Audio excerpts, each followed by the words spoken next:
small group leaders, thanks for watching May 31st small group leader training video. It means a lot that you come prepared, ready to teach these kids the most that they can possibly learn in an hour and 15 minutes. So thank you so much for watching this video.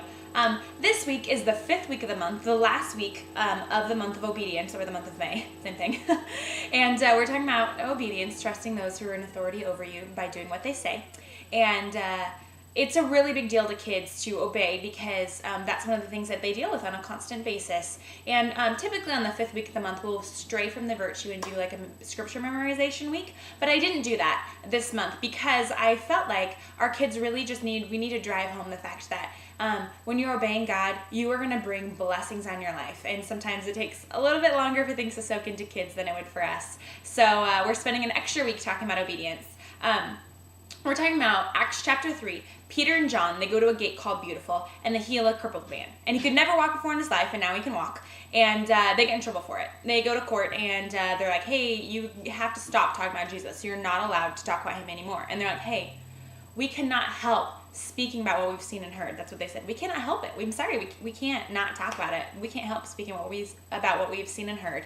And we are called to obey those in authority over us, but our number one authority is God.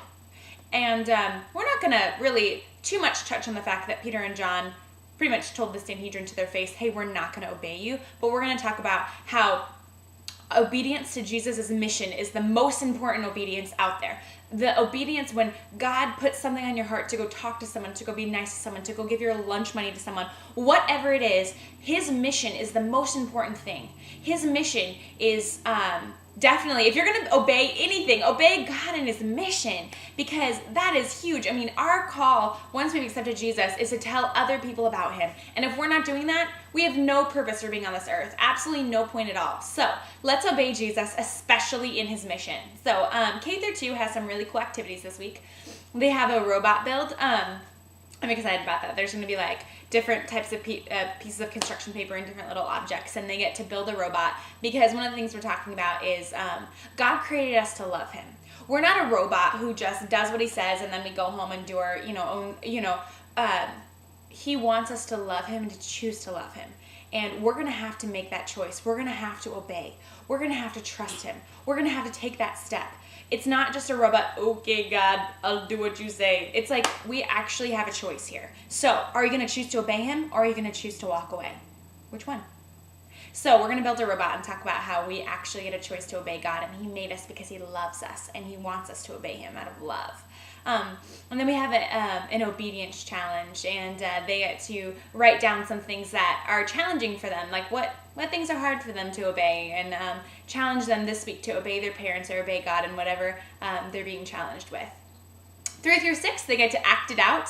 Act out Acts chapter 3. By the way, be sure to read that. It's a really cool story, Acts chapter 3. They get to act out Peter and John, and they say, hey, I don't have any money, but I do have Jesus, and I can heal you. So they do. And then there's also these social rules. They get to write down rules, like, I don't know. It was so cool when I was growing up. I don't know, this is really weird. To wear braces on your teeth. Braces are kind of not cool. I mean, now I don't understand why that was cool, but people would take paper clips and like put them across their teeth and like pretend like they have braces. That was really weird. So it was a social rule that braces were cool, and it was a social rule that wearing one strap on your backpack when I was in like junior high and elementary school was like so cool. Which I have no idea why that was really bad for your back actually.